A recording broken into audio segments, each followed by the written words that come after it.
on va parler de la récurrence des crises en Argentine et comment ça conditionne la situation politique actuelle dans le cadre des élections qui arrivent.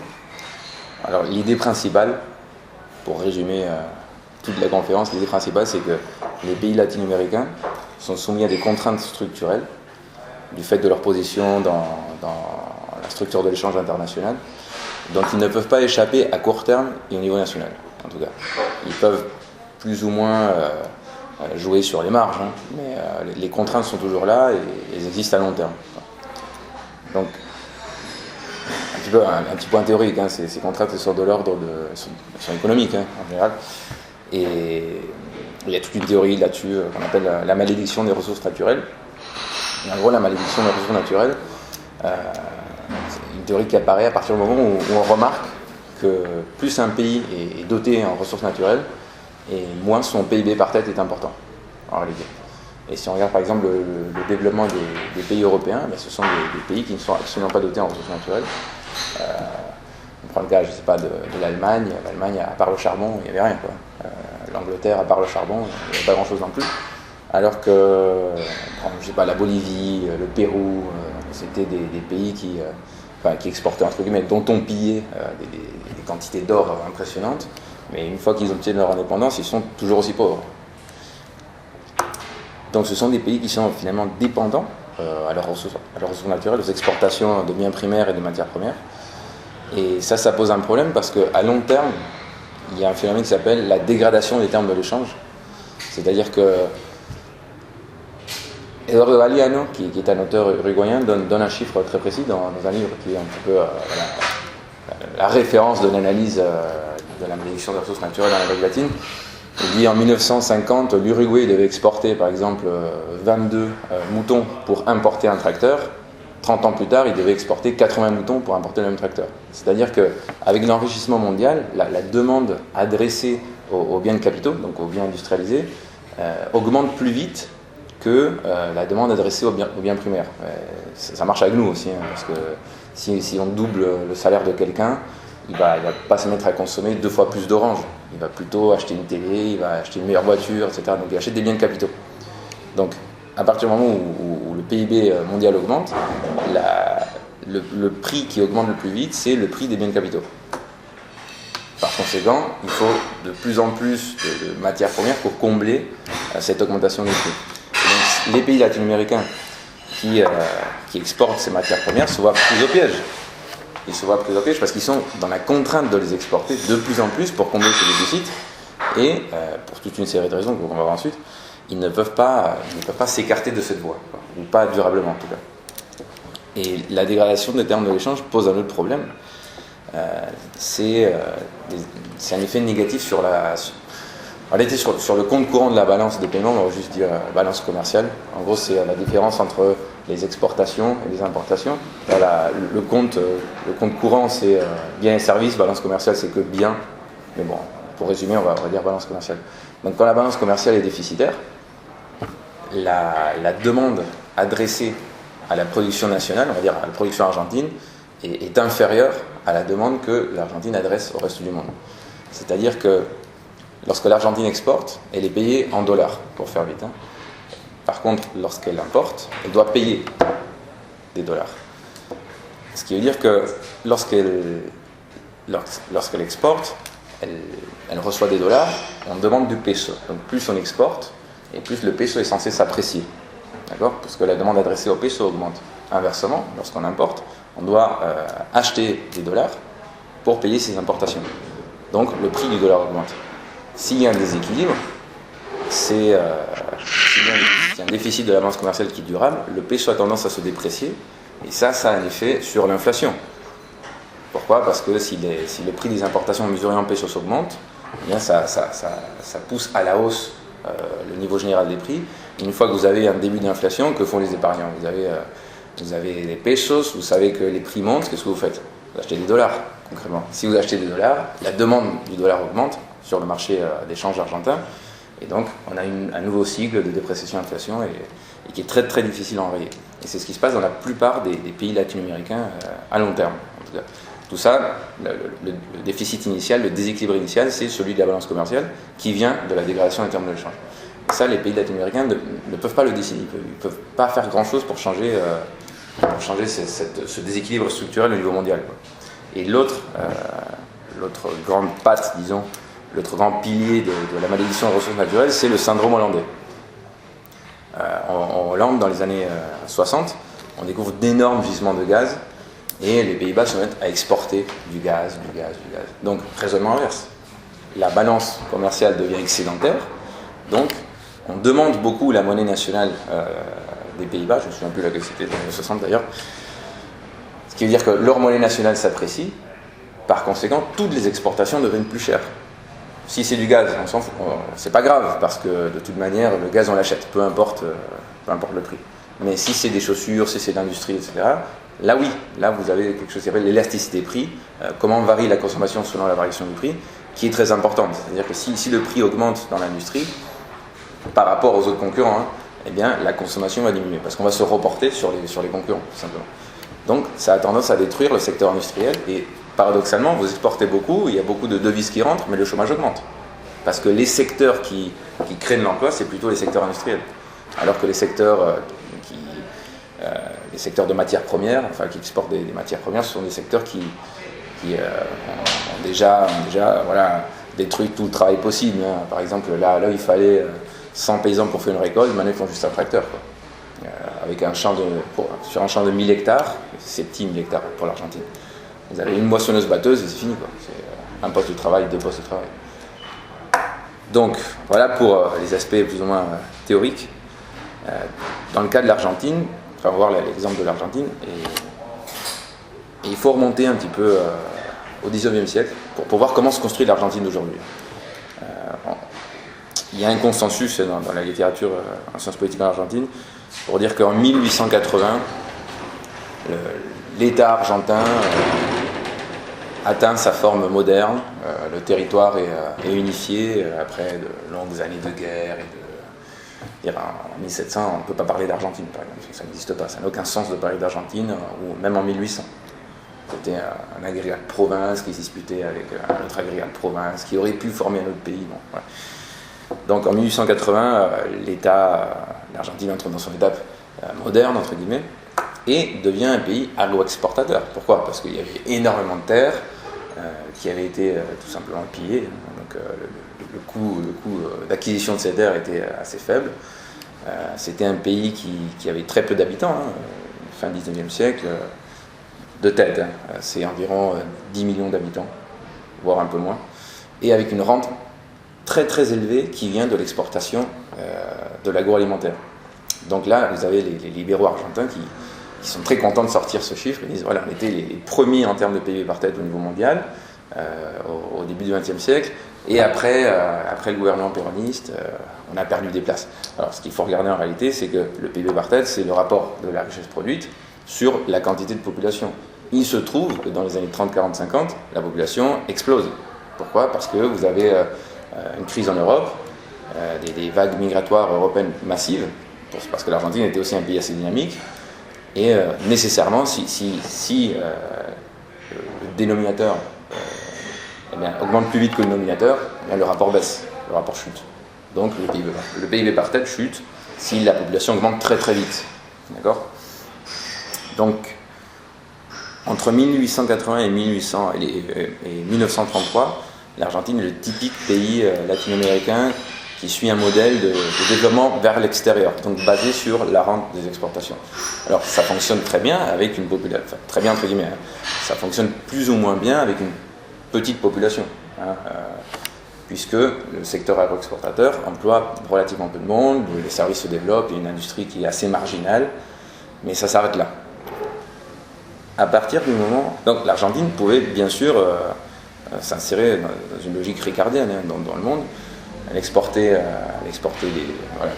du maïs, etc., du blé, et elle importait tout ce dont elle avait besoin. Ça marchait très bien du moment où les autres consommaient. Mais arrive la crise de 29, et là, l'Argentine voit qu'elle peut exporter moins. Et surtout, elle peut importer moins. On y vient. Si l'Argentine exporte moins parce qu'on lui achète moins, elle reçoit moins de devises. Si elle reçoit moins de devises, son pouvoir d'achat diminue, donc elle peut importer beaucoup moins qu'avant. mais pourtant les besoins sont toujours là. Et là se développe une autre logique qui est celle de l'industrialisation par substitution d'apportation. À partir de ce moment-là, vous voyez que il y a deux secteurs qui entrent en concurrence. C'est soit le secteur agro-exportateur qui a intérêt à que l'industrie ne se développe pas, parce que si l'industrie se développe, ça veut aussi dire qu'on achète moins au reste du monde. Si on achète moins au reste du monde, ça veut dire que le reste du monde nous achète moins aussi. Donc si on développe l'industrie, nécessairement ça doit se faire au détriment du secteur agro-exportateur. Alors on était dans une situation où de toute manière le secteur agro-exportateur avait cessé d'être si florissant. Donc, raisonnement inverse, l'industrie peut se développer. En 1833, la fraction dominante de la fraction dominante, donc en gros les grands propriétaires terriens, arrivent à faire du forcing dans un accord international avec le Royaume-Uni, qui s'appelle, et donc ils arrivent à imposer leurs conditions dans un pacte qu'on appelle le pacte Roca-Rusinman. Rusinman était, si je ne me trompe pas, l'ambassadeur britannique de l'époque. Et là, l'Angleterre s'engage à acheter une certaine quantité, un quota d'exportation argentine. Ce quota qui était rempli par les plus gros exportateurs, au détriment des moyens et des petits, d'accord, qui eux sont ultra libre-échangistes, parce qu'ils disent non, nous, ça ne nous arrange pas du tout ce pacte, etc. Donc ce qui est intéressant, c'est que l'oligarchie argentine fait un compromis sur le libre-échange. À côté de ça, l'Argentine s'engage à importer une série de biens manufacturés de l'Angleterre, etc. Bon, c'est assez classique, hein, finalement. Mais il y a, pour le coup, une marge pour que l'industrie se développe. Et à partir du moment où l'industrie se développe, c'est le prolétariat qui se développe aussi. Donc, toutes les années 30, c'est un moment où vous avez une croissance du secteur industriel qui devient le premier secteur dans le PIB argentin, qui dépasse le secteur agro-exportateur qui avait tiré la croissance argentine durant un demi-siècle. Et surtout, il y a un développement du syndicalisme et du mouvement ouvrier très très important. Et dans le syndicalisme, dans le mouvement ouvrier, il y avait 3 voire 4 grandes tendances, qui étaient le syndicalisme révolutionnaire, les socialistes et les anarchistes, et les communistes. Tendances qui se disputent en permanence, parce que les stratégies face au gouvernement, les stratégies face au capitalisme sont différentes. Les socialistes préfèrent intégrer le gouvernement, alors que les anarchistes ne veulent absolument rien savoir sur des alliances possibles avec soit le patronat, soit le gouvernement.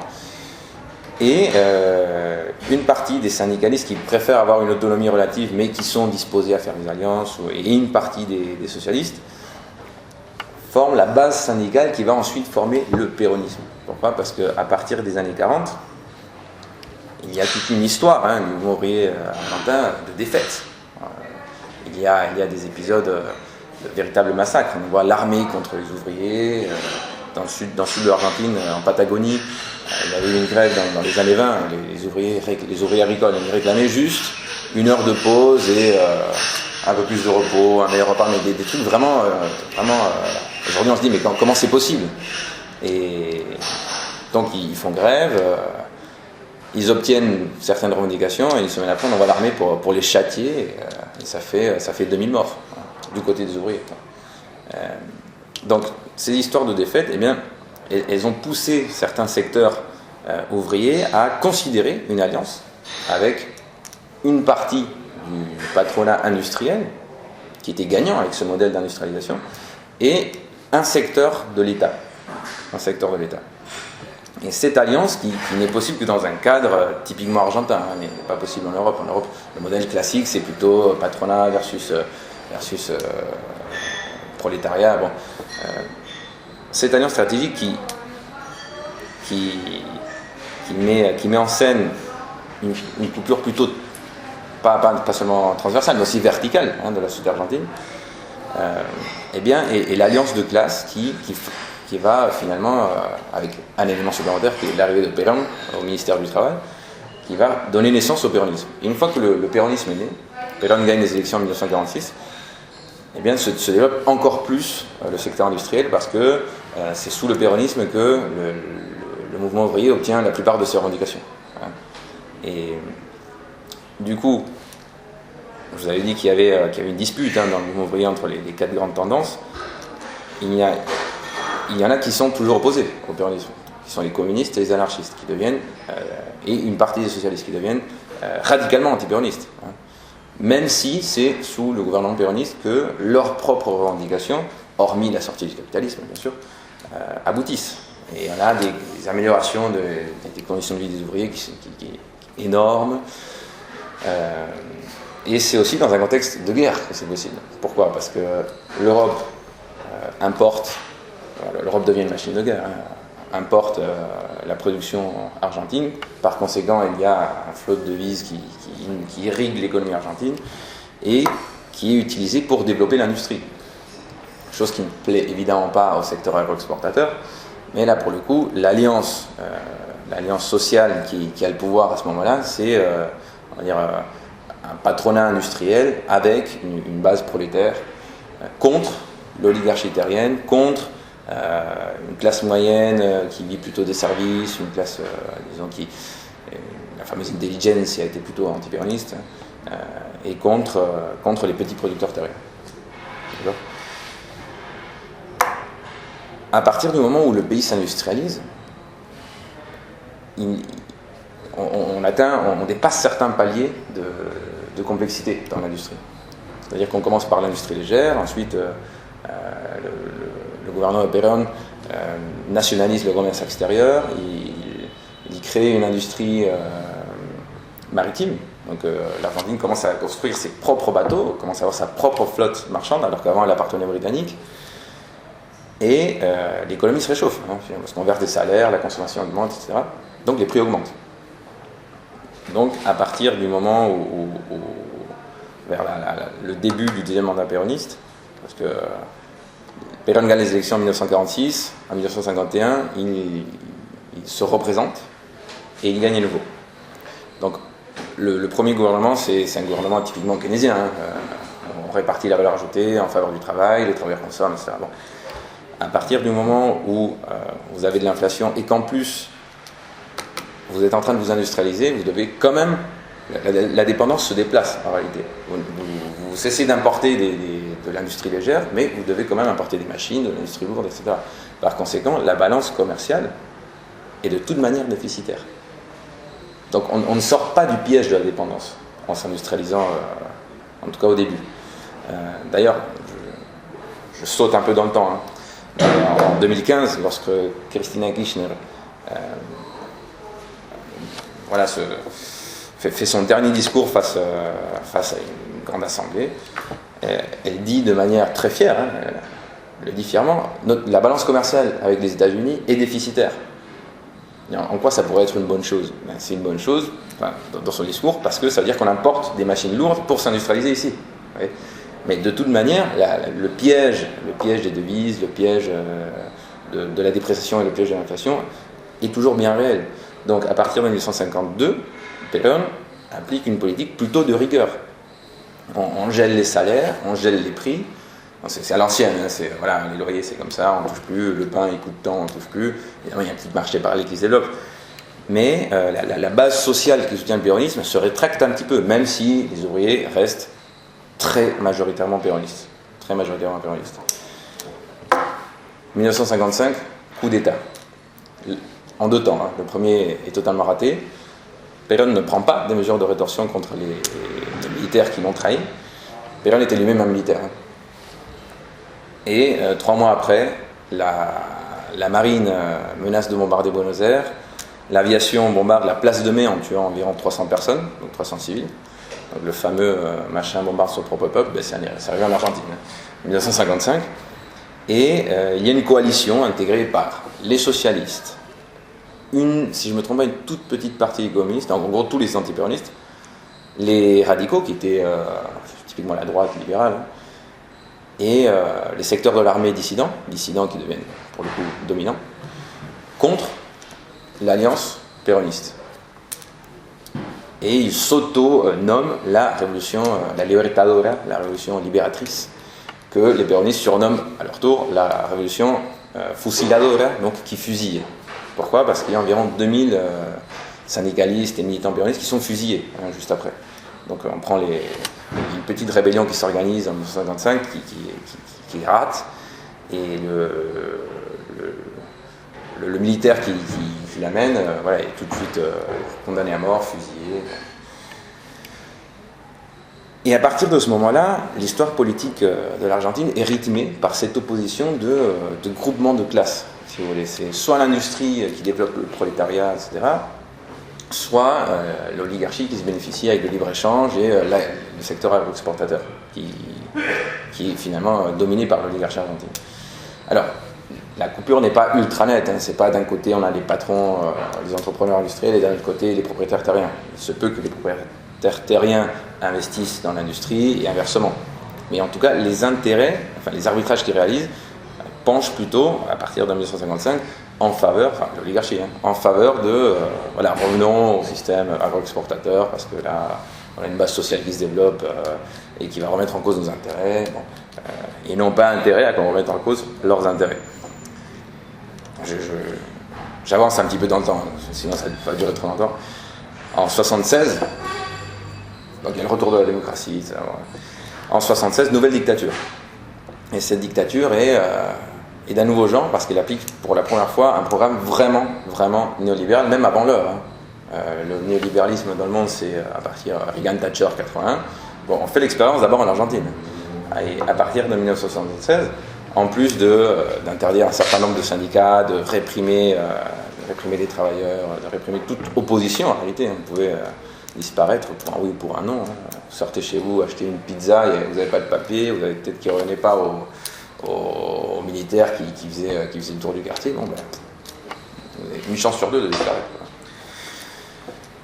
Et ils appliquent un programme néolibéral qui est basé sur une série de mesures qui aujourd'hui sont tout à fait classiques. Hein. Mais en gros, l'ouverture de l'économie, la dérégulation de tous les marchés, donc marché financier, marché monétaire, marché du travail, ce qui mène nécessairement à une compression salariale. Hein, comme quoi, parce que l'idée qu'il y a derrière, c'est si on dérégule et on comprime les salaires, on va attirer des investissements. Bon, ça n'a que très moyennement marché. Et on applique aussi une politique d'austérité. En gros, il faut diminuer la dépense publique pour diminuer la pression impositive. Quoi. Le problème est que si, dans une économie qui est structurellement déficitaire, hein, dans la balance est structurellement déficitaire, si vous ouvrez, si vous dérégulez le commerce extérieur, eh bien, très probablement, et c'est ce qui arrive, hein, c'est-à-dire qu'en gros, vous êtes moins protectionniste. Donc, les importations augmentent, la balance commerciale devient encore plus déficitaire. D'autant plus que si vous cessez de protéger votre industrie nationale, tout ce qui n'est plus produit sur place va être importé. Ça creuse encore le déficit de la balance commerciale. Si en plus vous dérégulez le marché d'échange et les marchés financiers, eh bien la dépréciation de la monnaie est immédiate. Pourquoi ? Parce que si la balance commerciale est déficitaire, l'Argentine perd plus de dollars que ce qu'elle en gagne. D'accord ? Donc il y a la demande adressée au peso est moins importante que la demande adressée au dollar. Donc, par conséquent, le rapport entre le peso et le dollar devient défavorable au peso et le dollar mesuré en peso se renchérit. Ou bien, le peso mesuré en dollar devient moins cher. Donc, dépréciation du peso. Qui mène à un phénomène d'inflation. Et une fois que vous avez l'inflation en place, eh bien, c'est très très difficile de briser ce cercle vicieux.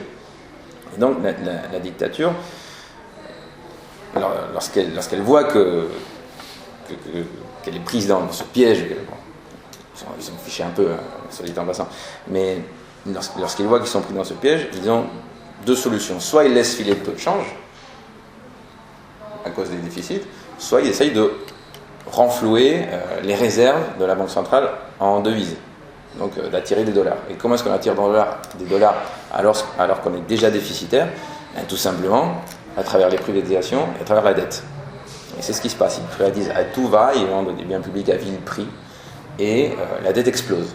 Mais à partir du moment où la dette explose, les capacités de paiement deviennent de moins en moins importantes, donc vous voyez que on a juste retardé l'inévitable. Donc la dette explose. À partir du moment où vous cessez de la payer, ou que les taux d'intérêt augmentent trop vite, eh bien, vous ne pouvez plus vous embêter aussi vite. Et pourtant, les déficits sont toujours là. Et en 1982, il y a une très forte dévaluation de la monnaie, parce que ça devenait tout à fait intenable. Il n'y avait pas assez de réserves dans la Banque centrale, on ne pouvait pas s'endetter à l'infini. Et l'inflation fait que le taux de pauvreté explose. Donc c'est frappant. On passe en 1976, juste avant le coup d'État, l'Argentine était un pays sans chômage et sans pauvreté. Elle était autour de 5%. Quoi. À la sortie de la dictature, le taux de pauvreté dépasse les 10%. Et même à partir de 1982, le taux de pauvreté double en quelques mois. Pourquoi ? Parce que le niveau général des prix augmente très rapidement et les salaires ne suivent pas. Donc nécessairement, si le niveau des prix augmente, eh bien, le seuil de pauvreté augmente aussi. Il y a plus de monde en dessous du seuil, le taux augmente. Et à la sortie de la dictature, on a un pays donc avec une très forte inflation, une très grande dette, très peu de marge de manœuvre finalement, un fort taux de chômage et les services publics privatisés. Donc on ne peut plus jouer sur la gratuité pour soulager finalement la hausse des prix. Parce que imaginez que les prix augmentent, mais à côté de ça, vous avez un certain nombre de biens auxquels vous pouvez accéder car ils sont sous forme de services publics. Ça fait moins mal, mais si vous devez tout payer, là pour le coup, ça fait très très mal. Quoi. Donc il vaut mieux être pauvre dans un pays avec de bons services publics qu'être pauvre dans un pays sans services publics, tout simplement. Et le retour de la démocratie, donc entre-temps il y a la guerre des Malouines qui est perdue, ça délégitime complètement le gouvernement, à côté de ça le syndicalisme recommence à s'organiser, il y a une série de manifestations monstres contre la dictature qui ne sont là pour le coup plus réprimées. D'ailleurs les États-Unis qui avaient financé les coups d'État lâchent la main de la dictature parce qu'ils voient que le désastre économique est total et qu'eux-mêmes se délégitiment sur le plan international en continuant à supporter finalement, à soutenir une dictature qui n'avait rien de démocratique et dont le modèle économique était totalement naze, finalement. Eh bien, ce sont les radicaux qui arrivent au pouvoir. Le parti radical, sous la présidence de Raúl Alfonsín, qui est quelqu'un de finalement très consensuel, il ne prend pas de mesures drastiques, sauf qu'il est dans un pays qui est à deux doigts de l'effondrement. Et il ne peut pas contenir l'inflation, donc à ce moment-là, le mouvement ouvrier qui avait été si réprimé pendant plusieurs années, voit une ouverture pour obtenir les revendications vraiment salariales qu'il réclamait depuis 15 ans déjà. Et Alfonsín y accède, donc les salaires augmentent. Mais si dans une période de forte inflation, vous augmentez les salaires, je ne dis pas qu'il ne faut pas augmenter les salaires, mais je dis que la manière dont ça a été fait a généré encore plus d'inflation. Parce que si vous augmentez les salaires, ça fait encore plus pression sur les prix, c'est une machine infernale. Et il devient incontrôlable. On a des pics d'inflation qui dépassent les 500%, parfois. C'est vraiment... on n'atteint pas le niveau du Venezuela, mais on a fait mieux avant que le Venezuela. Et à partir de là, il prend une série de mesures monétaires qui sont censées jouer sur des aspects psychologiques. On remplace le peso par une autre monnaie, l'Austral, et on enlève 3 zéros. Donc on a l'impression que le peso, que la nouvelle monnaie est plus forte, donc on cesse finalement de s'en défaire. Parce que là, on était pris dans un cycle infernal. C'est-à-dire, le peso ne vaut plus rien, je m'en défais immédiatement. Donc ça complète le cercle vicieux. Donc ils ont essayé de briser ce cercle vicieux, mais sans toucher aux contraintes structurelles. Donc finalement, les déficits sont toujours là, les causes qui ont mené à cette hyperinflation sont toujours là, l'hyperinflation revient. Et c'est dans un contexte d'hyperinflation qu'il y a un petit gouverneur, un peu inconnu, qui s'appelait Carlos Saúl Menem, gouverneur de la province de La Rioja, une province pauvre. Il avait une bonne réputation, une gestion relativement bonne de la province, qui se présente aux élections avec un discours péroniste à l'ancienne, en faveur des masses laborieuses, en faveur des services publics, en faveur de l'industrie nationale, et il remporte haut la main les élections. D'ailleurs, élections anticipées, parce que la crise a précipité la décision d'Alfonsín de lâcher le pouvoir, finalement.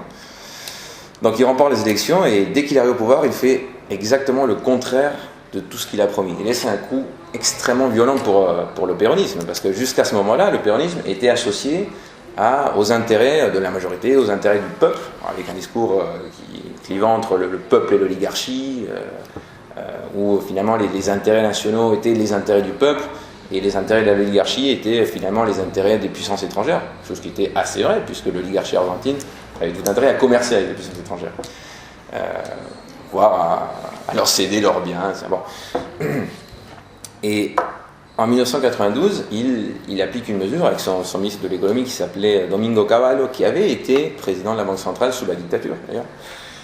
donc c'était pas quelqu'un d'hyper fréquentable, on va dire. Et il applique des mesures qui tuent l'hyperinflation.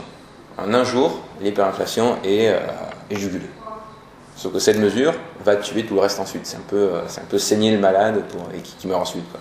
Cette mesure s'appelle le currency board, qui implique que $1 vaut 1 peso. Donc vous fixez le taux de change. À partir du moment où vous fixez le taux de change, eh bien, vous enrayez le cercle vicieux d'évaluation-dépréciation. Mais pour fixer le taux de change, il faut nécessairement, donc dans une situation où on joue avec les mécanismes de marché, ou en situation où les marchés d'échange ne sont pas contrôlés, ni quoi que ce soit, eh bien, nécessairement, vous devez, à chaque fois qu'on vient acheter des pesos, vous devez avoir le répondant en dollars. Et ça implique que la quantité de pesos en circulation soit strictement équivalente à la quantité de dollars détenus par la Banque centrale. Et ça, c'est super important parce que à partir du moment où vous mettez cette condition, vous appliquez des contraintes énormes à l'économie argentine.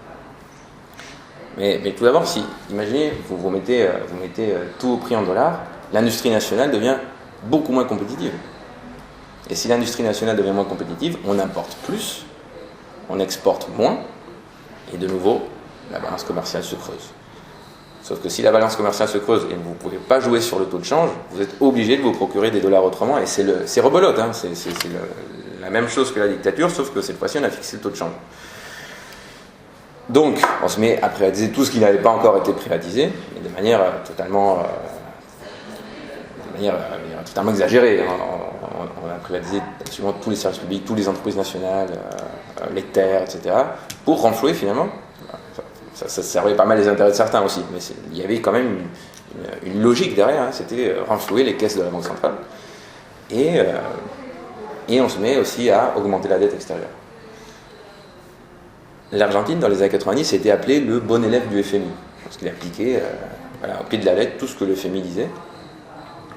Et vers les années 2000, on se rend compte que cette situation devient intenable, parce que la dette ne peut plus être payée, la consommation est en berne, il y a des faillites d'usines à répétition, etc. Donc des crédits qui sont... un certain nombre de dettes qui ne sont plus recouvrées, ce qui pose un problème au système bancaire.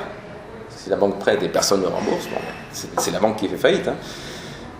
Et tout ça est soumis à l'impératif de subordonner la masse monétaire à la quantité de dollars en réserve. C'est-à-dire que à partir du moment où vous ne pouvez plus juguler les déficits, la quantité de dollars en réserve diminue, mais si vous voulez toujours fixer le taux de change, c'est la masse monétaire qui diminue. Concrètement, il y a moins d'argent dans la poche des gens, donc moins de consommation, plus de dettes qui ne sont pas payées, etc., au fur et à mesure que la dette extérieure menace de ne plus être payée. Donc le risque payé augmente, le coût du crédit augmente, et on voit venir la catastrophe.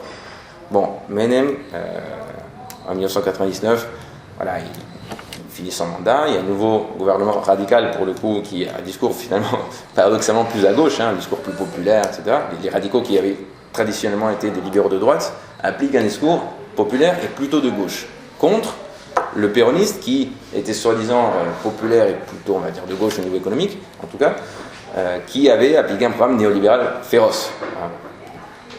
Donc, De la Rúa, un radical, remporte les élections. Le pays fait de toute manière faillite, et en 2001, c'est la crise absolue. C'est la crise absolue, et le système bancaire s'effondre. Pourquoi ? Parce que plus personne ne rembourse ses dettes, et si le système bancaire s'effondre, le système bancaire s'effondre parce que la Banque centrale ne peut pas débloquer les liquidités. La Banque centrale argentine ne produit pas de dollars.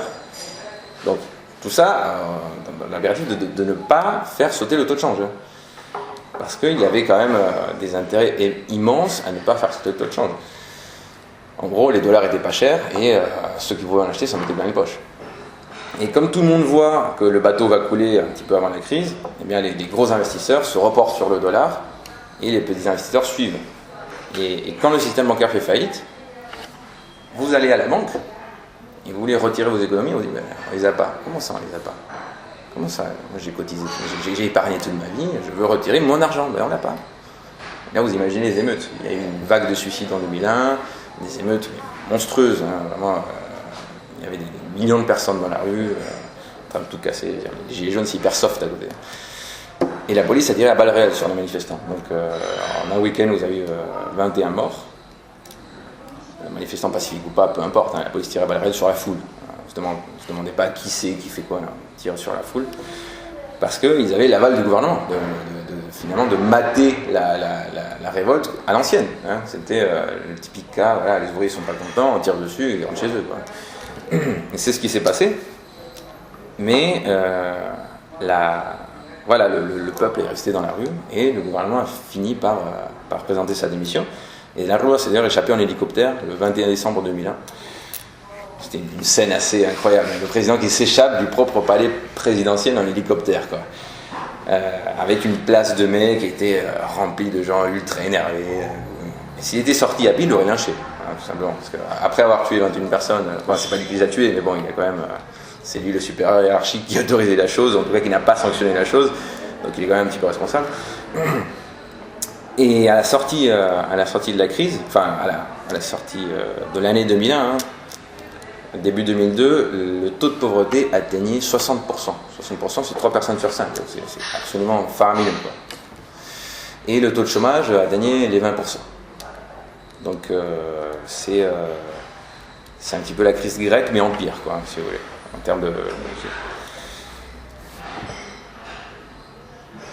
Donc, c'est dans cette situation que les péronistes font leur retour. Et là, de nouveau, un inconnu arrive sur la scène politique, Néstor Kirchner, avec un discours, mais simple. On va relancer l'économie à travers l'industrialisation du pays. On va mettre en place des lois d'urgence alimentaire pour ceux qui souffrent le plus, etc. Il arrive au second tour. Et il aurait pu être face à Menem, qui est celui qui avait gouverné l'Argentine durant les années 90, qui lui cède sa place. Et finalement, Kirchner remporte les élections en 2003. Et à partir de ce moment-là, voilà, on est en plein cycle progressiste en Amérique latine, hein, donc avec Chavez au Venezuela, Evo Morales en Bolivie, en Équateur en 2007 vous avez Correa, en 2004 c'est le Frente Amplio qui remporte les élections en Uruguay. Ils appliquent tous à peu près la même politique, hein, avec des variations bien sûr selon les structures économiques de chaque pays, mais qui est de profiter de la hausse du cours des exportations, concrètement le soja pour l'Argentine, qui gagne des parts de marché parce que l'Argentine dévalue sa monnaie, pour investir dans ce qu'on appelle, si vous voulez, les secteurs stratégiques et les moteurs de la croissance, donc éducation, santé, donc le capital humain, et c'est la croissance à long terme, ça, donc c'est des effets sur le long terme, et recherche et développement. Pourquoi ? Pour justement essayer de briser cette dépendance face aux pays centraux. Pourquoi ? Parce qu'une fois que non seulement vous importez les machines qui servent à fabriquer des machines, par exemple, l'idéal serait de pouvoir les fabriquer sur place. Mais pour ça, il faut de la technologie. Donc même si vous les fabriquez sur place, vous devez importer de la technologie. Et il n'y a que 4 ou 5 gros pays qui sont les principaux producteurs de technologie. Hein. Et pour ça, il faut avoir une Silicon Valley, il faut avoir un Airbus, qui sont implantés depuis des années, etc. Ce n'est pas le cas de l'Argentine. Mais en tout cas, l'Argentine lance par exemple un programme satelllital.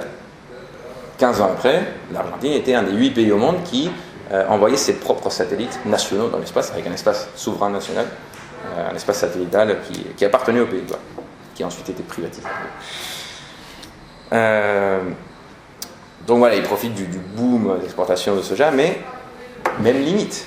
Là, on est typiquement dans le syndrome hollandais, hein. dans une version un peu moins classique du syndrome hollandais.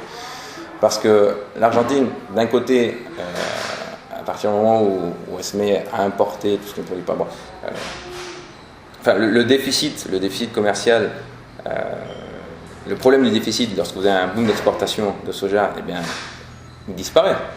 Mais là, pour le coup, si on applique typiquement le cas du syndrome hollandais, la monnaie devrait s'apprécier, l'inflation devrait plutôt diminuer. Mais en Argentine, vous avez quand même une tradition, si vous voulez, qui vient de tout ce que les Argentins ont vécu, dès qu'on épargne, on achète des dollars. Quoi. Parce qu'on ne sait pas ce qui va se passer avec le peso. Donc, le pays s'enrichit, mais à fur et à mesure que les salaires augmentent, eh bien, cette épargne supplémentaire se reporte sur le dollar. Et en plus, vous avez une forme moins classique de syndrome hollandais qui est lorsque vous avez une manne d'exportation, c'est typiquement le Venezuela, hein, avec le pétrole, eh bien, si la production ne peut pas réagir à cette demande supplémentaire, à ce flux de demande supplémentaire, les dollars qui se transforment en salaire, etc., et qu'on adresse ensuite à la production nationale, eh bien les prix montent. Donc une nouvelle fois, vous avez de l'inflation. En tout cas, l'inflation est un des phénomènes économiques les plus complexes, je pense, parce qu'il divise les économies selon différentes écoles, etc. Et en Argentine, vous voyez que toutes les causes sont plus ou moins vraies. Hein, mais l'Argentine est un exemple pour contredire à peu près tout le monde, quoi. C'est assez marrant, d'ailleurs. Donc, les Kirchner, vous avez le gouvernement de Nestor Kirchner. Nestor Kirchner cède sa place ensuite lors de l'élection de 2007 à sa femme, Cristina Kirchner, qui gouverne le pays jusqu'en 2015. D'accord ? À partir du second mandat de Cristina Kirchner, donc plutôt vers les années 2010, les cours du soja chutent. Et si les cours du soja chutent, les exportations diminuent, on a le niveau de l'inflation, etc. Bon.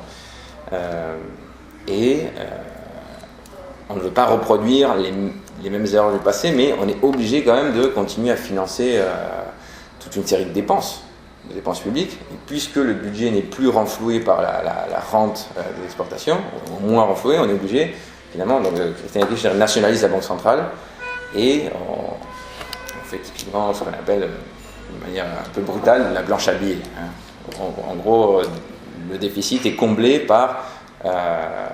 c'est pas qu'on imprime des billets, mais on crédite sans contrepartie les comptes publics des administrations publiques. Et plusieurs manières d'injecter de la monnaie pour la Banque centrale, mais ça c'est la manière la plus à l'ancienne, on va dire, quoi. Sauf que si vous injectez de la monnaie dans l'économie, eh bien, de nouveau, la masse monétaire augmente, l'inflation, etc. Donc le problème de Cristina Kirchner, qui a quand même eu une équipe économique qui a su voir le problème à l'avance, hein, c'est l'inflation, mais ils ont appliqué un contrôle d'échange. Là, pour le coup, ils ont contrôlé le marché monétaire. Donc, ils ont plus ou moins rayé ce cycle de dépréciation et d'inflation. En tout cas, l'inflation était de l'ordre de 25%, 20%, enfin, il y a 1000 débats sur les statistiques en Argentine, mais elle était moins importante qu'à l'époque de Macri, dans l'époque actuelle. Peu importe que les sources sont freines, ce qui varie, c'est les niveaux. Mais si on prend même les sources les plus favorables au gouvernement actuel, eh bien, on observe que l'inflation explose avec Macri. Pourquoi ? Parce que dès que Macri arrive au pouvoir, donc avec un kirchnerisme finalement, avec une campagne de presse très efficace, voilà, différents membres du gouvernement sont accusés de corruption, à tort ou à raison, peu importe, hein, je veux dire en Argentine, corruption, voilà. Mais donc, le kirchnerisme perd les élections, Macri arrive au pouvoir, et dès qu'il remporte les élections, vous savez qu'il y a un moment, il y a une petite période entre le moment où on remporte les élections et le moment où on prend le pouvoir. En Argentine, c'est 2 mois. Donc, lorsqu'il remporte les élections, il dit « je vais faire sauter le contrôle d'échange ». Parce que la liberté, blablabla, blablabla. Sauf que l'effet d'annonce produit déjà des effets sur l'économie. Parce que les importateurs se disent « ah, si le contrôle d'échange saute ». Qu'est-ce qui va se passer ? La monnaie va se déprécier. Donc, je répercute déjà sur les prix. Donc, si chacun répercute sur les prix, le niveau général des prix augmente et on a déjà une première vague d'inflation. Il aurait mieux fait de ne rien dire s'il allait faire. Il fallait prendre tout le monde à la surprise. Mais en tout cas, dès que vous avez une première phase d'inflation, la logique serait de ne pas faire sauter le contrôle d'échange immédiatement. Et dès qu'il arrive au pouvoir, il le fait. Donc, à partir de la première année, vous avez une très forte dépréciation de la monnaie et une très forte inflation. Donc un taux de pauvreté qui augmente rapidement, parce que les salaires ne suivent plus. Et Mauricio Macri applique à peu de choses près le même programme que les dictatures, donc dérégulation des marchés, ouverture aux importations, et les effets sont les mêmes. Les effets sont exactement les mêmes, c'est le déficit du compte courant de la balance de paiement, on va dire la balance commerciale se creuse, donc vous avez de nouveau un phénomène de dépréciation et d'inflation, et là, une fois qu'il est pris dans ce pétrin, il applique une autre politique qui est celle de vouloir attirer des dollars, mais d'une manière un peu innovante, on va dire, qui est en passant par le marché des bons et des obligations. Donc la Banque centrale émet des bons, des titres de dette, avec un très fort taux d'intérêt. D'accord ? À l'époque, c'était 20%, aujourd'hui c'est 85% en pesos. Chose qui est absolument énorme, c'est intenable. Mais l'idée est que les investisseurs, ils voient qu'il y a un fort taux d'intérêt, donc ils vendent leurs dollars, ils achètent des pesos pour acheter des titres de dette en pesos. Donc ça fonctionne pendant un certain temps. Les pesos les dollars restent dans l'économie argentine, sauf que ça met en place un système qui est totalement parallèle, qui s'appelle celui de la bicyclette financière. Donc en gros, la bicyclette financière, c'est pour un investisseur, ça fonctionne de la manière suivante. Vous avez, je ne sais pas, 1000 $, vous achetez des pesos à un certain taux de change X, peu importe. Avec ces pesos, vous achetez des bons du trésor, vous touchez les 20% de rentabilité et vous rachetez des dollars au même prix.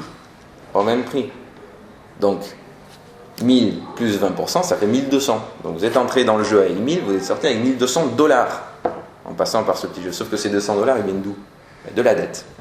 Donc pour combler cette fuite, finalement, on est obligé d'endetter le pays. Et à partir du moment où les investisseurs cessent d'avoir confiance dans ce système qui, finalement, ne peut pas durer de manière infinie, eh bien, lorsqu'ils retirent leur bille de la bicyclette financière, le taux de change en pâtit, parce que tout le monde achète des dollars, finalement. Et tant et si bien que la dette du pays explose et l'Argentine entre de fait en défaut de paiement. Donc ça n'a pas fait la une des journaux parce que le gouvernement a immédiatement appelé le FMI qui renfloue la Banque centrale sous des conditions assez drastiques, qui est de réduire encore le budget, d'éviter le creusement ou de rétablir, de réduire le déficit primaire. La différence entre le déficit primaire et le déficit total, c'est que le déficit primaire, c'est juste recettes par rapport à dépenses, alors que le total, on prend aussi le solde net des intérêts. Donc si vous payez beaucoup d'intérêts sur la dette, eh bien, vous pouvez très bien avoir un déficit primaire totalement inexistant, mais le déficit total, là pour le coup, il est beaucoup plus important. Parce que vous payez des intérêts d'ailleurs en dollars, parce que c'est majoritairement la dette extérieure. Et donc le FMI octroie à l'Argentine le prêt le plus important de son histoire, qui était initialement de 50 milliards de dollars. Ensuite, on le renégocie à 57 et en dernière nouvelle, on ne va pas verser les 5 derniers milliards parce que ça ne sert strictement à rien. L'Argentine ne va pas payer, quoi. Donc l'Argentine est de fait en défaut de paiement. De fait en défaut de paiement. Ils ne l'ont pas encore déclaré publiquement, mais si même le FMI refuse de renflouer tes comptes, ben, c'est fini. Si le FMI ne le fait pas, personne ne le fera. Parce qu'on sait très bien que l'Argentine ne peut plus payer. Aujourd'hui, les réserves de change suffisent pour faire face à 2 mois de paiement de service à la dette. 2 mois, c'est... les élections sont le 27 octobre. L'Argentine devrait faire défaut avant l'arrivée du nouveau gouvernement. Bon, c'est une chose qui ferait que le nouveau gouvernement aurait une marge de manœuvre très réduite. Mais juste 2 mots sur la dette. Aujourd'hui, le rapport dette-PIB était de 57% en 2015. Aujourd'hui, il est de 100%. Mais le rapport de la dette, dans les pays latino-américains, dette sur PIB, ce n'est pas l'indicateur le plus important. Il faut voir en réalité la capacité de paiement de cette dette et comment cette dette est composée. Parce que si vous prenez par exemple la France, vous avez une dette libellée en euros et les remboursements sont en euros, c'est beaucoup moins grave que si votre économie nationale est libellée finalement en pesos et que vous endettez en dollars. Parce que s'il y a une dépréciation en France et donc une inflation, vous pourrez payer votre dette plus rapidement, alors que si ça se produit en Argentine, la dette s'alourdit, parce que vous devez la payer dans une monnaie qui n'est pas la vôtre. Et que, donc vous ne pouvez pas vous en procurer tout simplement en appliquant une politique de quantitative easing ou peu importe quoi. Donc, à partir de ce moment-là, la dette argentine est composée à 70% en dollars. Et très majoritairement, c'est de la dette publique extérieure. C'est-à-dire que ce sont des titres qui sont détenus par des agents qui ne résident pas en Argentine. Donc ils n'auront aucune pitié, finalement. Ils veulent recouvrer leur dette et il n'y a aucun moyen de pression sur eux en réalité. Alors qu'une partie de la dette, par exemple, est en pesos et c'est une dette inter-administration. Donc c'est typiquement, c'est comme si la Sécu empruntait, je sais pas moi, à l'État français, par exemple. Donc ça encore on peut le négocier puisque finalement le déficit de l'un et le revenu de l'autre. Donc c'est un petit peu quand les États européens sont endettés envers la Banque centrale, parce que la Banque centrale a racheté les titres, des titres par exemple grecs sur le marché secondaire. Bon, la Banque centrale appartient aux États. finalement, le déficit de la Banque centrale ou le déficit des États, les pertes de l'un sont les revenus de l'autre, donc ce n'est pas très grave, quoi. Alors que là, pour le coup, pour l'Argentine, c'est extrêmement grave. C'est extrêmement grave. Ce qui nous mène aux prochaines élections. Il y a un peu plus d'un mois, ont eu lieu les élections primaires, les PASO, qui sont en espagnol c'est primarias abiertas, simultáneas obligatorias, ce qui veut dire primaires ouverts, simultanés et obligatoires. Qui ont servi, enfin, normalement les primaires servent à définir quel candidat se présentera pour quel parti, sauf que là, pour le coup, chaque parti a présenté un seul candidat. Donc c'était une sorte de sondage de ce qui va se passer le 27 octobre. Et le candidat, le candidat péroniste, qui avait été chef du gouvernement sous le gouvernement de Cristina Kirchner, c'est l'équivalent du Premier ministre, qui s'appelle Alberto Fernández, qui est un péroniste entre guillemets modéré, qui est très consensuel, c'est un juriste, il enseigne le droit à l'université de Buenos Aires, qui est une université très réputée d'ailleurs, publique, et qui avait pris position contre Cristina Kirchner à l'époque où elle était présidente, parce qu'il l'a trouvé trop extrême, qu'il n'était pas assez dans les négociations, etc. Il est contre, par exemple, le contrôle des changes. Il dit qu'on ne va pas restructurer la dette alors qu'on va le faire de toute manière. Mais en tout cas, il se veut très rassurant pour le patronat, pour les marchés financiers, pour les travailleurs aussi, parce qu'il promet un certain nombre de choses qui devraient, en tout cas, améliorer la situation des Argentins. Parce qu'aujourd'hui, juste quelques chiffres, le taux de pauvreté atteint 40%. Alors qu'au début du gouvernement, il était de, on va dire, 27, 28, selon les chiffres de l'université catholique, qui ne sont pas discutés en réalité. Si on prend les chiffres de l'INSEE argentin, l'INDEC, eh bien, très probablement, on va vous dire oui, mais ils étaient faussés. Donc on ne les prend même pas, il n'y a pas de débat là-dessus, on prend juste les chiffres de longue période de l'université catholique qui mesure la pauvreté. Et on voit que la pauvreté a quasiment, pas doublé, mais elle a augmenté considérablement. Si on passe, je sais pas, de 27% à 35%, ça fait 8 points, en fait 8% de 40 millions, de 46 millions, ça fait allez, grosso modo 10%, mais ça fait 4 millions de nouveaux pauvres, environ. 4 millions de nouveaux pauvres en 4 ans, c'est énorme. C'est tout simplement énorme. Imaginez que vous les répartissez dans les 36 000 communes françaises, chaque commune, 4 millions sur 36 000, ça fait beaucoup de gens, quoi. Donc, cette pauvreté est totalement visible. Et d'ailleurs, un des slogans de campagne de Alberto Fernández est la télé ment, en faisant référence finalement aux campagnes médiatiques qui ont été mises en place contre le kirchnerisme. La télé ment, mais le frigo ne ment pas. Donc on revient finalement à une analyse très matérialiste, qui est d'abord les conditions matérielles d'existence, et ensuite on discute du reste. Alors que la campagne de Macri a tourné et tourne encore sur les attaques contre un terme très mal défini, le populisme. Je ne sais pas très bien ce que c'est le populisme dans la bouche de Macri, et sur la corruption kirchneriste, chose qui est tout à fait frappant, parce que Macri a quand même des affaires de corruption qui sont très importantes derrière lui, et il sera très probablement jugé une fois qu'il ne sera plus président. Il faut savoir que Macri vient d'une famille d'entrepreneurs italiens, et qui est déjà connu pour des affaires de corruption, quoi. Donc c'est quand même frappant qu'un gouvernement corrompu joue la carte corruption sur l'opposition, quoi.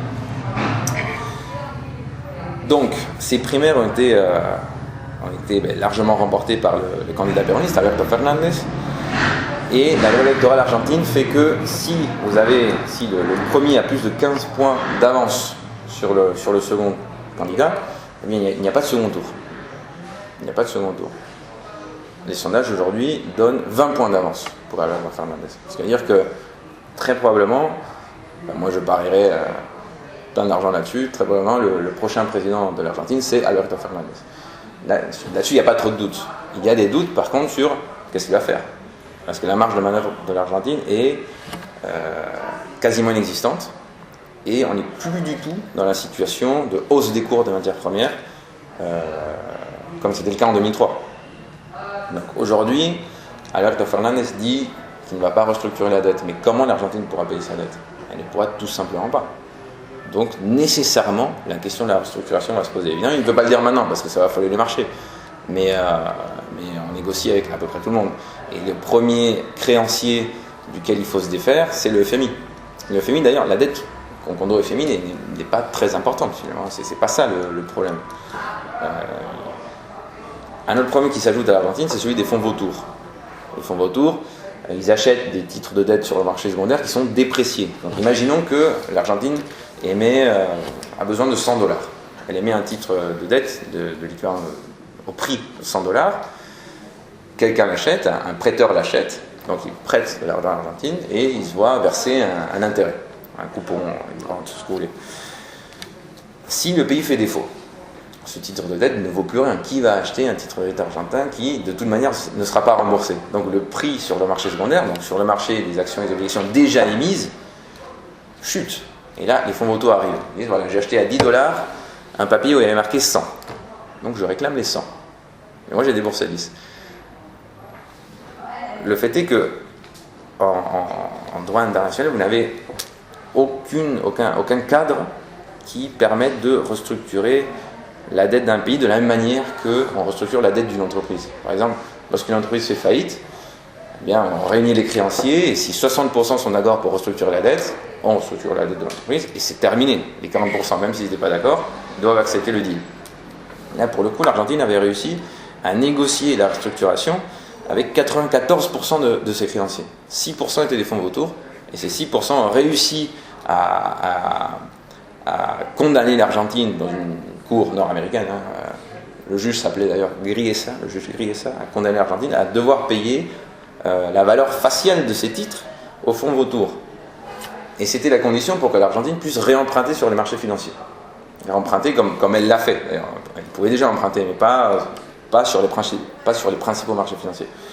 Donc, Macri a payé les fonds vautours avec le risque que si on pouvait les payer, c'était pas ça le problème. Mais si vous payez les fonds vautours, le risque est que tous les autres créanciers disent « moi aussi alors, moi aussi ». Si les autres créanciers avaient fait ça, eh bien l'Argentine n'aurait tout simplement pas pu faire face à un stock de dette qui explose en quelques jours, quoi. Donc on a aujourd'hui le même problème avec beaucoup moins de marge de manœuvre, avec une croissance qui est inexistante. Le PIB argentin chute pour la seconde année consécutive de 3%, si je ne me trompe pas, environ 3%. Une situation sociale absolument explosive. Dès que le nouveau gouvernement arrivera au pouvoir, les organisations sociales et syndicales qui ont résisté, on va dire, un petit peu en serrant les dents, en contenant la base, pour pas qu'il y ait des émeutes, etc., en voulant gagner les élections, en faisant en sorte que Mauricio Macri finisse son mandat.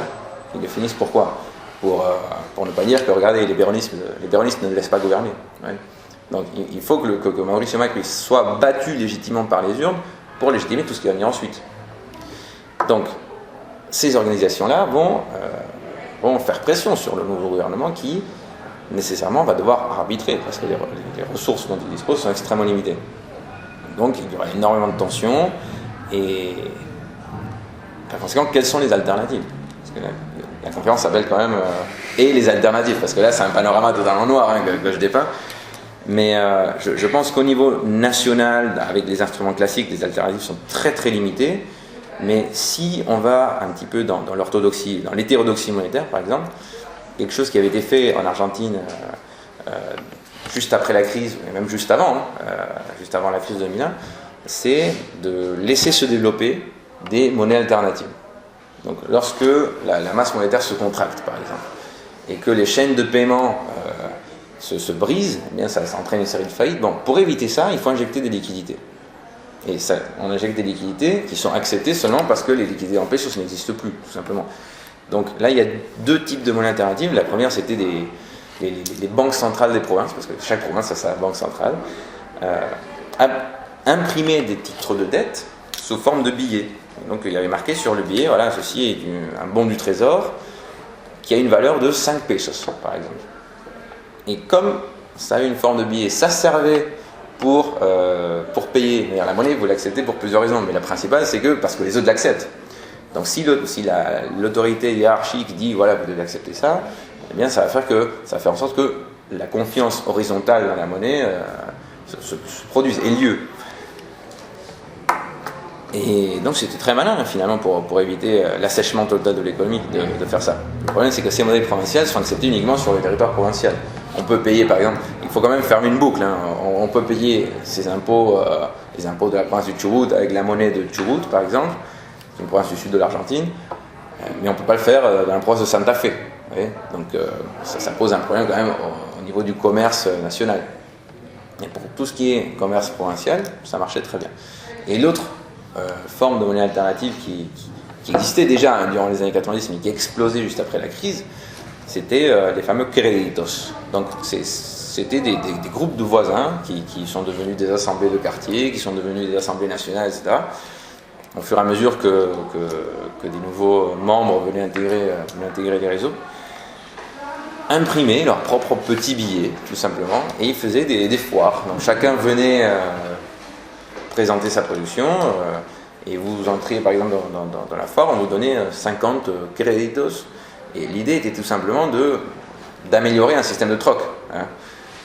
Parce que pour qu'il y ait du troc, il faut qu'il y ait une double coïncidence entre les besoins. En gros, si je veux, je sais pas, si je veux une bouteille et que lui il a du café, enfin moi j'ai du café et lui il a la bouteille, et si je veux la bouteille en payant avec du café, il faut que lui il veuille du café, parce que sinon il ne me donne pas la bouteille, quoi. Alors que si on a tous les deux de l'argent, il suffit de payer, on verra plus tard, peut-être que quelqu'un d'autre voudra mon café plus tard, c'est pas grave, quoi. Donc ça fluidifie un système de troc. Et à partir de 2016, hein, il y a une nouvelle forme monétaire qui se développe en Argentine, c'est la monnaie PAR, qui est une crypto-monnaie populaire qui se développe dans un circuit d'entreprises récupérées par leurs travailleurs, sur laquelle la spéculation est impossible, parce qu'on fixe le taux de change, là pour le coup. Un PAR égale un peso. Donc on ne peut pas acheter du PAR en espérant que ça monte et ensuite le revendre. Chose qui, d'ailleurs, fait gonfler l'effet boule de neige. Le problème des créditos, c'était qu'on n'avait tout simplement pas prévu. Les gens n'étaient tout simplement pas préparés. Ils ont utilisé des instruments sans avoir... ils l'ont fait dans l'urgence. Hein. La chose a grandi de manière qui a pris tout le monde par surprise, au point que jusqu'à 2,5 millions d'Argentins vivaient grâce à ces petits bouts de papier, finalement. Sauf que à partir du moment où les effets de la crise commencent à se résorber fin 2002, commencent à se résorber, hein, le gouvernement veut reprendre la main sur la monnaie. Hein. Pourquoi ? Parce que sinon les leviers des politiques monétaires sont moins importants. Si on a des zones monétaires plus ou moins autonomes, la Banque centrale n'a plus trop de marge de manœuvre, quoi. Sauf qu'ils ne pouvaient pas le faire en temps de crise, avec un fort taux de chômage, etc. Ça serait s'attaquer à une mesure populaire qui était née vraiment, l'initiative populaire aurait été politiquement très coûteux. Donc les mauvaises langues disent que le gouvernement de Duhalde, qui était un gouvernement d'intérim avant Kirchner, aurait favorisé l'impression de faux petits billets pour faire imploser le système de l'intérieur, c'est-à-dire en causant une hyperinflation dans ces monnaies alternatives, chose qui était le cas d'ailleurs.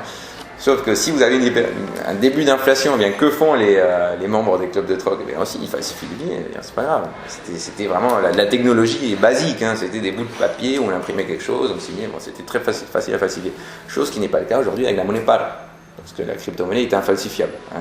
Elle est basée sur la blockchain BitShare et personne n'a les moyens de hacker aujourd'hui une blockchain. Donc, voilà pour les instruments monétaires qui peuvent être mis en place. Un dernier petit exemple, le BOCAD de la province de Tucumán, qui a fonctionné durant les années 80, qui a survécu à la crise et qui a été supprimé par les Kirchner, qui étaient quand même plus centralisateurs. Ils disaient bon, c'est fini les petites expériences monétaires, les gars, maintenant c'est le peso, hein. Arrêtez les bêtises. Mais juste deux mots, hein, sur le BOCAD, la province de Tucumán, qui était et encore une des plus pauvres de l'Argentine, avait un déficit assez important et ne pouvait pas accéder au financement. Donc ils se sont dit on va tenter quelque chose, plutôt que de payer les salaires des fonctionnaires en pesos, on va les payer en bocade. Voilà, c'est le mot de la monnaie, c'est le nom de la monnaie, avec la condition qu'on garde cette masse salariale en réserve au cas où les gens veuillent récupérer des pesos.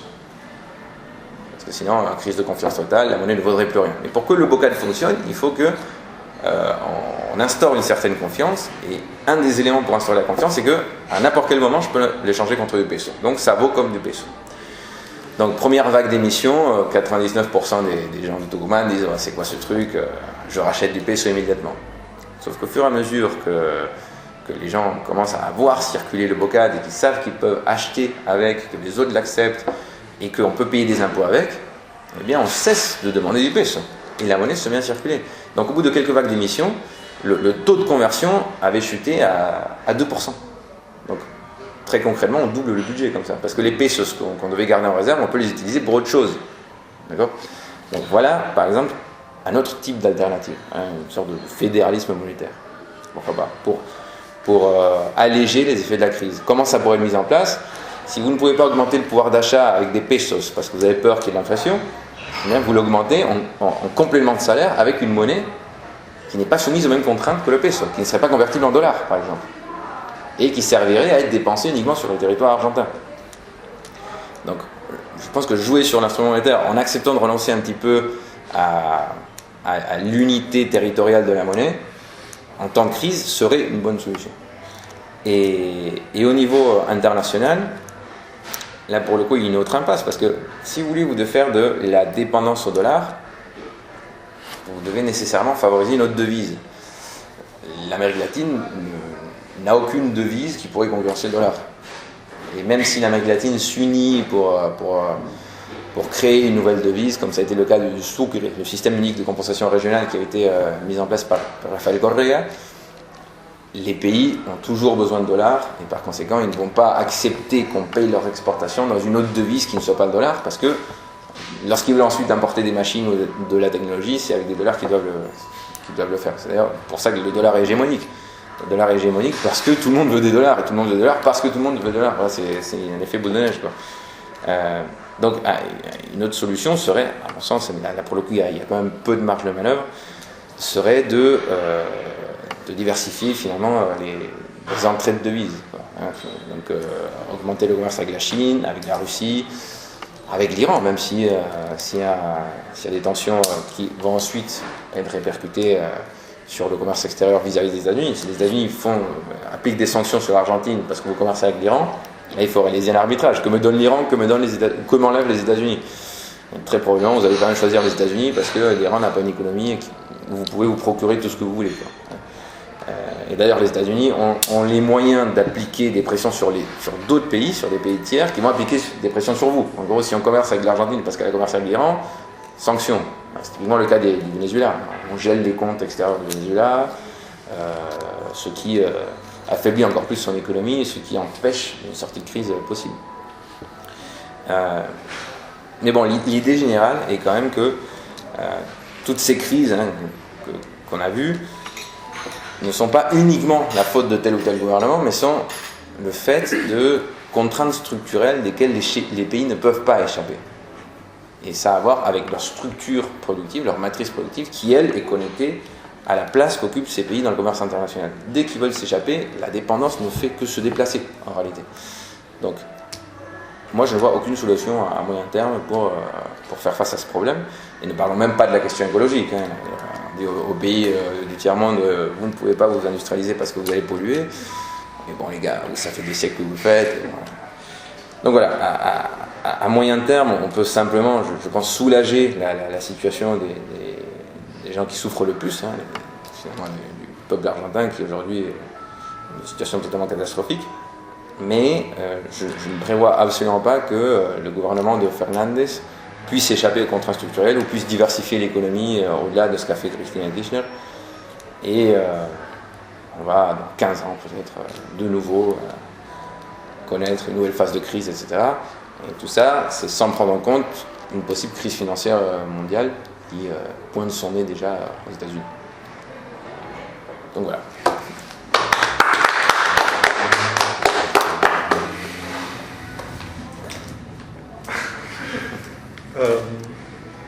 Qu'est-ce que tu penses de l'ALBA, tout ça en fait? Tu sais, tous les mouvements qu'il y a eu en Amérique latine, tous les mouvements de révolution, en fait, Maduro, tout ça, Venezuela, ils sont en train en fait, du coup, par rapport à l'échelle globale du continent. Là, pour le coup, l'initiative de l'ALBA, qui était de créer une union politique entre les pays latino-américains face à une menace qui est réelle, c'est l'agressivité des États-Unis dès qu'on essaye de sortir, disons, du chemin qui était tracé pour les pays latino-américains. Donc réellement exporter des matières premières et ne vous industrialiser pas plus que ça. Eh bien, à partir du moment où les gouvernements progressistes arrivent face à leurs propres contradictions, très concrètement, une des grandes contradictions des gouvernements progressistes, c'est de créer une classe moyenne. Donc vous avez de forts taux de pauvreté, vous répartissez la richesse, vous créez de fait une classe moyenne qui se met à voter à droite ensuite. Et lorsqu'elle vote à droite, de nouveau du libre-échange, de nouveau augmentation de la pauvreté, la classe moyenne qui se réduit, ainsi de suite, qui tiens, finalement, n'était pas si mal, donc on revote des gouvernements populaires, et ainsi de suite, ainsi de suite. Donc la phase où la classe moyenne s'est mise à voter à droite, elle est encore actuelle, et elle est derrière nous. Mais par exemple, dans la Bolivie, en Bolivie, c'est probablement ce qui va se passer. Evo Morales va avoir beaucoup de mal à mobiliser une nouvelle fois cette classe moyenne. Parce que cette même classe moyenne dit moi je paye des impôts pour financer des feignants, etc. En oubliant qu'eux-mêmes ils étaient dans les bidonvilles il n'y a pas si longtemps. Bon. Du coup, l'ALBA, qui était quand même une union non seulement de pays mais de gouvernements progressistes, eh bien, a perdu la moitié de ses soldats, concrètement. Et il reste qui aujourd'hui? Il reste Evo Morales, il reste Maduro et Raúl Castro, si je ne me trompe pas. Est-ce qu'il reste quelqu'un d'autre? Et l'Uruguay qui quand même est un pays si petit qu'il est obligé de céder à tout type de pression. Donc, entre guillemets, c'est facile, entre guillemets, je ne veux pas le dire comme ça, mais d'avoir le vote de l'Uruguay dans une résolution des Nations Unies. Il suffit de menacer l'Uruguay, de l'empêcher d'accéder au crédit ou d'importer un peu moins de soja, et ça serait catastrophique pour l'Uruguay. Donc ils sont obligés de s'aligner sur les intérêts d'habitude nord-américains, sauf de rares exceptions. L'Uruguay surprend en défendant par exemple Cuba ou de temps en temps Maduro sur telle ou telle discussion. Mais l'ALBA aujourd'hui ne pèse pas grand-chose. L'ALBA ne pèse pas grand-chose. Et d'ailleurs, l'union politique sans union commerciale, pas comme l'Europe, attention, pas comme l'Union européenne, mais une union commerciale où on intègre commercialement les pays où on peut faire face aux besoins sans nécessairement devoir se tourner vers les États-Unis ou les grandes puissances, eh bien, elle ne peut que être très intéressante au niveau du discours, mais elle ne pourra pas aller au-delà. Parce que dès qu'on applique des pressions économiques, eh bien, vous êtes obligé de revenir finalement à une réalité matérielle qui conditionne les choix politiques. Est-ce que la réalité que tu décris en Argentine, c'est pas aussi une réalité qu'on va vivre aussi en Europe, le défaut de paiement, tout ça, la crise de la dette? Est-ce qu'il y a des parallèles et des différences? Alors, je pense qu'il y a plus de différences que de ressemblances. Déjà parce que la dette des pays européens est libellée en euros. Donc, si on voulait l'annuler, ça serait hyper facile, quoi. Il suffirait que que la BCE rachète les dettes directement aux États et on n'en parle plus. Après, évidemment, il faudrait les payer. On pourrait étaler les paiements. Ce ne serait pas ça le problème. D'ailleurs, la dette, je ne pense pas que ce soit un problème en France, par exemple. La dette, elle est d'environ 100% du PIB. Mais ce sont des titres dont la durée de vie est de 7 ans. Donc il faut ramener quand même... C'est intéressant quand même parce qu'on compare des flux à des stocks. On compare un stock de dette à un flux de revenus. Je veux dire, ça, quand on applique la même logique à une personne, ça n'a aucun sens. Lorsque vous endettez, on vous demande quelle est votre capacité de paiement, donc quel est votre capital, finalement. Il faut comparer la dette au stock de capital. Et le stock de capital en France est 6 fois supérieur au PIB. C'est-à-dire qu'aujourd'hui, le capital public et privé français atteint les 12 000 milliards d'euros. Alors que le PIB, c'est environ 2100, PIB réel, 2100 milliards d'euros. Donc, je ne pense pas que la dette aujourd'hui soit un véritable problème en Europe. Par contre, c'est l'excuse parfaite pour appliquer des programmes d'austérité. C'est on est endetté, on veut au-dessus de nos moyens, blablabla. Chose qui est, je dirais, plus ou moins faux, parce que je ne sais pas si quelqu'un autour de cette table vit au-dessus de ses moyens, moi non. Donc je ne sais pas où va cet argent, enfin si on sait, mais le fait est que si les déficits sont là et que la dette augmente, c'est parce qu'on a choisi de le faire. On se prive de dépenses, on laisse filer l'évasion fiscale, et après on dit que c'est la faute de la Sécu, etc. Donc ça nous sert à réformer la Sécu, à comprimer les droits comme du travail, etc. Mais je pense qu'aujourd'hui le discours sur la dette en Europe est plus idéologique qu'autre chose, alors qu'en Argentine, il est éminemment matériel. Quoi. Je ne vais pas faire une distinction totale entre matérialisme et idéalisme allemand, hein, parce que ça n'a pas de sens. Toute matière est perçue, donc voilà, les concepts sont quand même déterminants. Mais quand même, aujourd'hui, le problème de la dette se pose surtout en Argentine. Il suffit de regarder les risques pays. Hein. Le risque pays de la France est très faible, alors que le risque pays argentin est très très élevé. Quoi. Donc, par contre, imaginons qu'il y ait une crise économique en Europe, ce qui va probablement se produire en 2008 bis. Eh bien, ce qui va se passer, c'est très probablement qu'on ne va pas laisser les banques faire faillite. On peut se le permettre sur un pays périphérique de laisser les banques faire faillite. C'est pas un problème, ça. Les maisons mères, si elles avaient voulu, elles auraient pu perdre de l'argent, mais renflouer les banques privées argentines qui n'appartenaient pas à des capitaux argentins de toute manière. Elles ont préféré ne pas le faire, elles ont retiré leur jeton du jeu. De toute manière, si le système s'effondre en Argentine, ça ne change rien à la consommation mondiale. Mais si le système s'effondre en Europe, c'est un des 3 centres de consommation du monde qui s'effondre. Donc on ne peut tout simplement pas se le permettre. Il y a trop d'intérêts en jeu de divers acteurs, et même qui vont des travailleurs aux grands capitalistes, pour dire non, il ne faut pas que la chose s'effondre quand même. Hein. Sauf les 2-3 spéculateurs qui vont parier sur la baisse, ça, mais c'est pas la majorité. Donc on va sauver les banques, on va les renflouer une fois de plus, et pour le coup on va faire exploser la dette publique. Hein. La dette publique sous Sarkozy était 70% du PIB.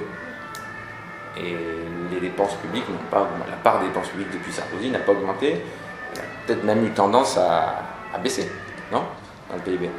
Et pourtant la dette a explosé.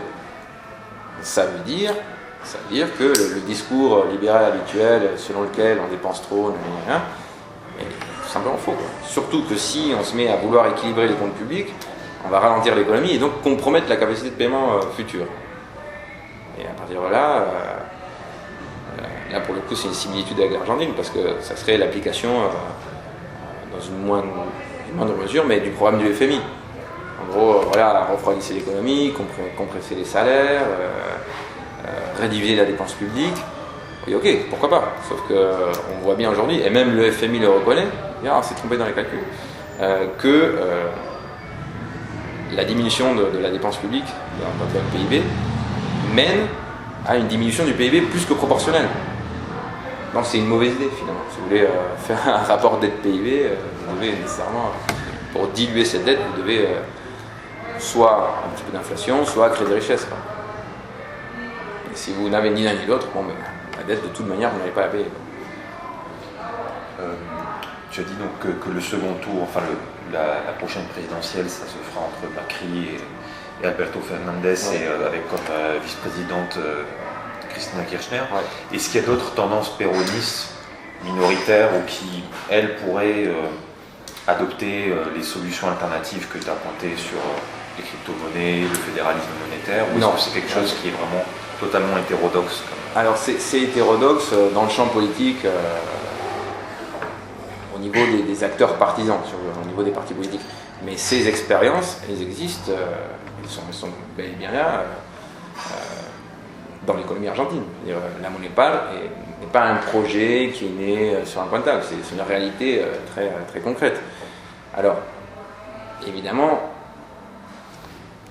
ces secteurs-là ne pèsent pas suffisamment pour influencer le choix politique. Parce qu'aujourd'hui, les dés sont jetés. On ne peut plus trop faire pression là-dessus pour influencer les programmes parce que les élections sont déjà pratiquement gagnées par Alberto Fernandez. Donc il a surtout intérêt à ne rien changer. On ne change pas l'équipe qui gagne. Il a 20 points d'avance, il n'a pas intérêt à dire un mot de travers au cas où il perdrait cette différence. Mais pour ce qui est de ces solutions-là, je pense qu'elles vont de toute manière s'imposer d'elles-mêmes. Et on ne pourra pas faire grand-chose pour les freiner. Et, empêcher les gens de commercer avec une crypto-monnaie, bonne chance. Je ne sais pas comment vous faites.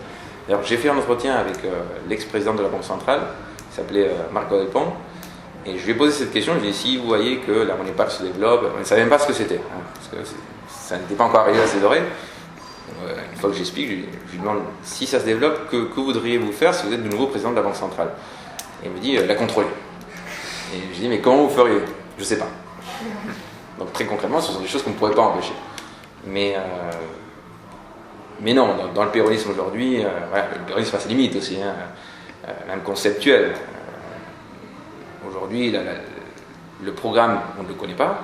Il y a des orientations, mais aujourd'hui, finalement, plus la peine de parler d'un temps. Regardez Macron, il n'a peut-être pas dévoilé son programme, il a remporté des élections. Hein. Et il disait lui. Hein, il n'avait pas de programme. Il n'avait pas de programme. Non, mais en plus, il le disait lui-même. Il le disait lui-même. Non, mais aujourd'hui, les programmes, de toute manière, on revient dessus, donc l'importance. Ok, bon, pourquoi pas, si tu veux, ouais. Et alors, Fernandez, paradoxalement, il fait un peu la même chose. Il dit voilà, on va aider là où c'est le plus urgent, etc. Mais concrètement, les mesures concrètes, on ne les connaît pas. On les connaît pas.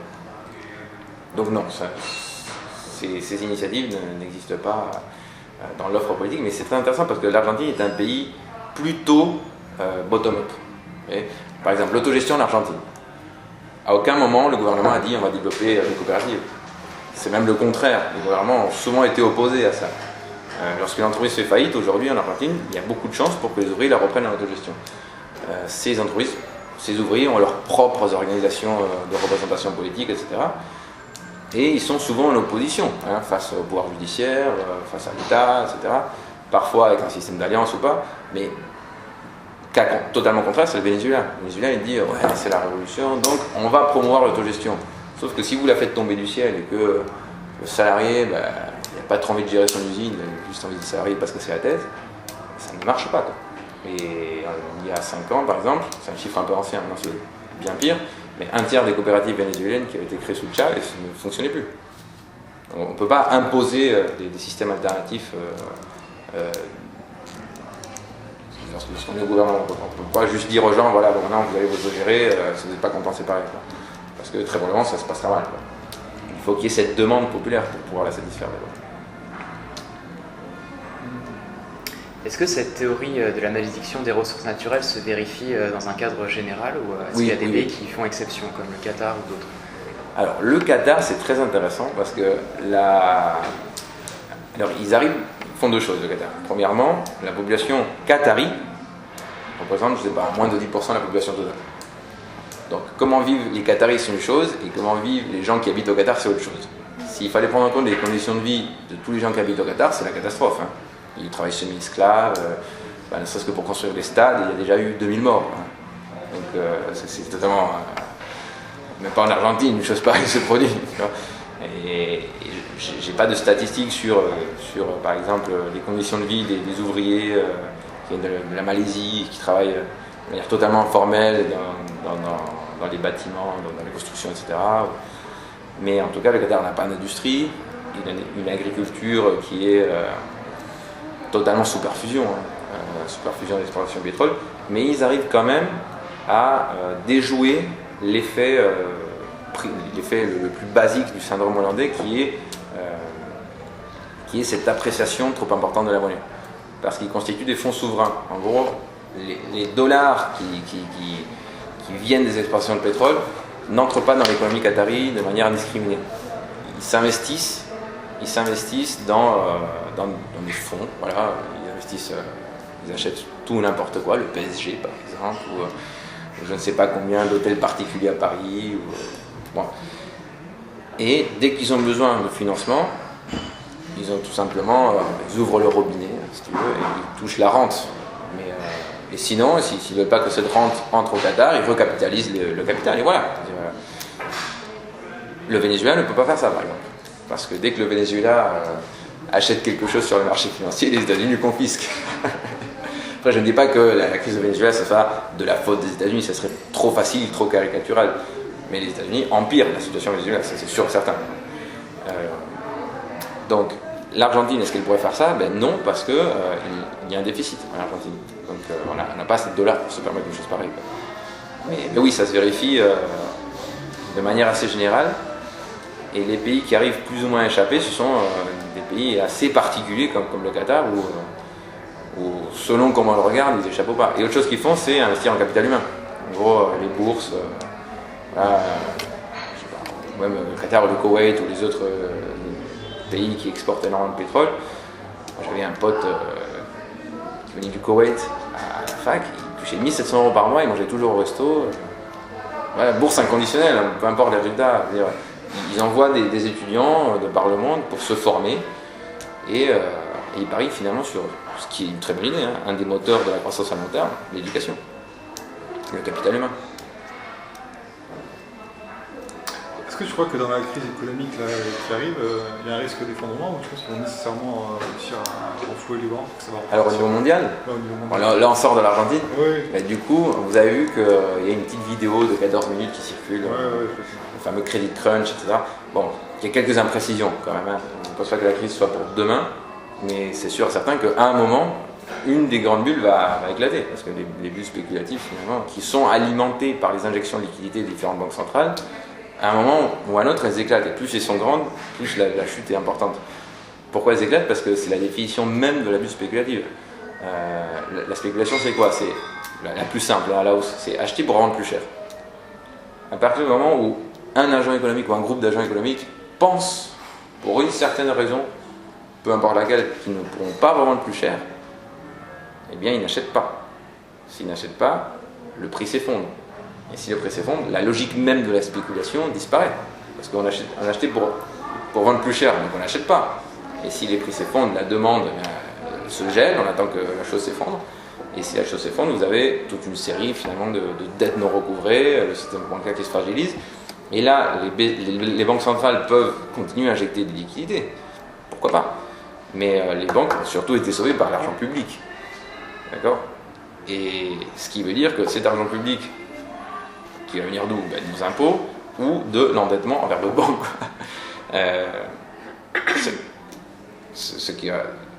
ne pense pas qu'on ira jusqu'à laisser couler les banques, mais ce qui est sûr, c'est que la situation dans laquelle le monde est depuis 2008 est une situation totalement exceptionnelle. On est juste en train de retarder la catastrophe, quoi.